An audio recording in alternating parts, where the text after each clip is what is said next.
Stock market ഇടിയുമ്പോൾ നിങ്ങൾ എടുക്കുന്ന decisions എല്ലാം കറക്റ്റ് ആവാറുണ്ടോ? അതോ പാനിക്കായി ഷെയർസ് എല്ലാം സെല്ല് ചെയ്ത് പോകാറാണോ പതിവ്? 1992 Harshad Mehta scam, 2000 bubble, 2008 financial crisis, 2020 Covid market crash. എല്ലാവർക്കും അഞ്ജന സ്റ്റോക്ക് പീഡിയയിലേക്ക് സ്വാഗതം. ഇന്ന് നമ്മൾ ഡിസ്കസ് ചെയ്യാൻ പോകുന്നത് how often the Indian stock market fall എന്നൊരു ടോപ്പിക്കാണ്. മാത്രമല്ല 25 ഒരു അനാലിസിസും കൂടെ നമുക്ക് ഇന്നത്തെ വീഡിയോയിലൂടെ നടത്താം. നിങ്ങൾക്ക് കൂടുതൽ ഫിനാൻഷ്യൽ വീഡിയോകൾക്കായി ചാനൽ സബ്സ്ക്രൈബ് ചെയ്യുക. കൂടാതെ പുതിയ വീഡിയോ നോട്ടിഫിക്കേഷന് വേണ്ടി ബെൽ ഐക്കൺ കൂടെ പ്രസ് ചെയ്യാനായിട്ട് മറക്കരുത്. സ്റ്റോക്ക് മാർക്കറ്റിൽ ഇടിവുകൾ സംഭവിക്കുക അല്ലെങ്കിൽ ഫോൾ ഉണ്ടാവുക എന്ന് പറയുന്നത് സ്വാഭാവികമാണ്. അതിൻ്റെ ഫ്രീക്വൻസി എങ്ങനെയാണ് അല്ലെങ്കിൽ അത് ഇമ്പാക്റ്റ് ചെയ്യുന്നത് എങ്ങനെയാണ് എന്ന് വെച്ച് നമുക്കതിനെ ക്ലാസിഫൈ ചെയ്യാൻ പറ്റും. മാർക്കറ്റ് 10-20% ആണ് വീഴുന്നതെങ്കിൽ അതൊരു മാർക്കറ്റ് ഫോൾ അല്ല, അതൊരു മാർക്കറ്റ് കറക്ഷൻ ആണ് എന്ന് നമുക്ക് പറയാം. ഈ കറക്ഷൻ എന്ന് പറയുന്നത് വളരെ നോർമൽ ആയിട്ടുള്ള കാര്യമാണ്. അതായത് ഒരു മാർക്കറ്റ് വോളറ്റാലിറ്റിയാണിത്. ഇൻവെസ്റ്റേഴ്സ് പ്രോഫിറ്റ് ബുക്ക് ചെയ്യുന്ന സമയത്ത്, RBI ഇൻട്രസ്റ്റ് ചേഞ്ച് ചെയ്യുന്ന സമയത്ത്, ഒരു മാക്രോ ഇക്കണോമിക് ഉണ്ടാവുന്ന സമയത്തെല്ലാം എന്ത് പറ്റുന്നതാണ്, ഒരു ഷോർട്ട് ടേം ഡിപ്പ് മാർക്കറ്റിൽ എപ്പോഴും ഉണ്ടാവുന്നതാണ്. ചെറിയ ജിയോ പൊളിറ്റിക്കൽ ടെൻഷൻസ്, ഇൻഫ്ലേഷണറി കൺഷൻസ് എല്ലാം ഇതിനൊരു കാരണവുമാണ്. അത് പെട്ടെന്ന് തന്നെ റിക്കവറി ചെയ്തെടുക്കുകയും ചെയ്യും. മാർക്കറ്റ് ഒരു 20-30% വീഴുകയാണെങ്കിലോ നമ്മുടെ മാർക്കറ്റ് ബെയർ മാർക്കറ്റിലേക്ക് എൻ്റർ ചെയ്യുക എന്നുള്ളൊരു സൂചനയാണത്. ഇനി അത് 30-50% ആണെങ്കിൽ അതൊരു മാർക്കറ്റ് ക്രാഷ് ആണല്ലേ. ലോങ് ടേം ഇക്കണോമിക് ക്രൈസിസ്, നമ്മുടെ ഫിനാൻഷ്യൽ സിസ്റ്റം എല്ലാം ഫെയിലിയർ ആവാനുള്ളൊരു പോസിബിലിറ്റി ഉണ്ടാവും. അൺഎംപ്ലോയ്മെൻറ്റ് കൂടുകയും ഡിമാൻഡ് ക്രാഷ് ആവുകയും ചെയ്യും. മാത്രമല്ല റിസഷൻ വരാനുള്ള ചാൻസും കൂടുതലായിരിക്കും. 50% കൂടുതൽ മാർക്കറ്റ് താഴെ പോവുകയാണെങ്കിൽ അതൊരു മാർക്കറ്റ് കൊളാപ്സ് ആണ്. Once in a lifetime crash എന്നും പറയും.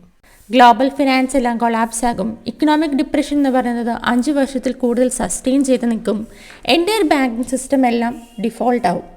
മാത്രമല്ല ഹൈ അൺഎംപ്ലോയ്മെൻറ്റും ഡിമാൻഡ് ഡിസ്ട്രക്ഷനും എക്സ്ട്രീം പോളിസി ഫെയിലിയേഴ്സ് എല്ലാം നടക്കുന്ന സമയം.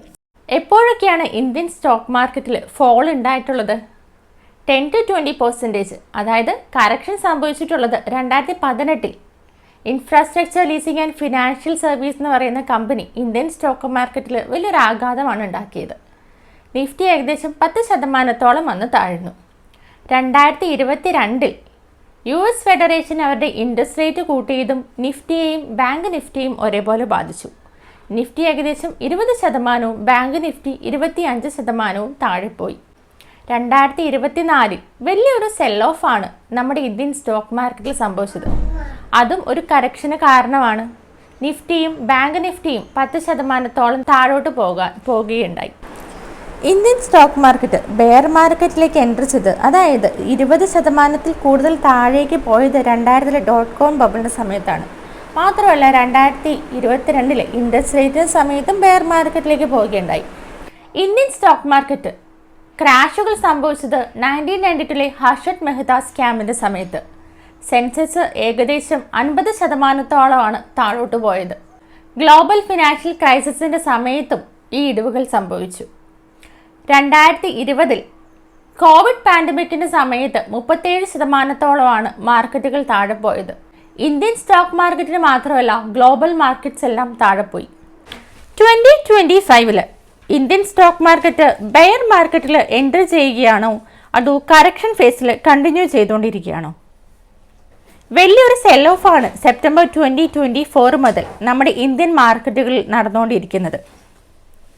മിഡ് ക്യാപ്പും സ്മോൾ ക്യാപ്പും 20%-അധികമായിട്ട് താഴോട്ട് പോയി. ഫെബ്രുവരിയിൽ നമുക്ക് കാണാൻ പറ്റിയത് നിയർലി 3 ഡീക്കേഡ്സിലെ ഒരു സിവിയർ കോൺസിക്യൂട്ടീവ് മന്ത്ലി ഡിക്ലൈൻ ആണ്. നിഫ്റ്റി 50 ചെറുതായിട്ട് ഇപ്പോൾ റൈസ് ഓവർ ചെയ്തിട്ടുണ്ട്, ഏകദേശം 6%. 24,000 എന്നുള്ള ഇതിൽ വന്ന് ബൈ മിഡ് 2025 25,689 എന്ന രീതിയിലാണ് ഇപ്പോൾ നിൽക്കുന്നത്. എന്തൊക്കെ മുൻകരുതലുകളാണ് ഒരു സ്റ്റോക്ക് മാർക്കറ്റ് ഫോളിന് മുമ്പായിട്ട് നമ്മൾ എടുക്കേണ്ടത്? അല്ലെങ്കിൽ മാർക്കറ്റ് ഫാൾ ചെയ്യുമ്പോൾ എന്തൊക്കെ കാര്യങ്ങളാണ് നമ്മൾ ശ്രദ്ധിക്കേണ്ടത്? പ്രോഫിറ്റ് ബുക്ക് ചെയ്തിട്ട് പോവുകയാണോ നമ്മൾ വേണ്ടത്?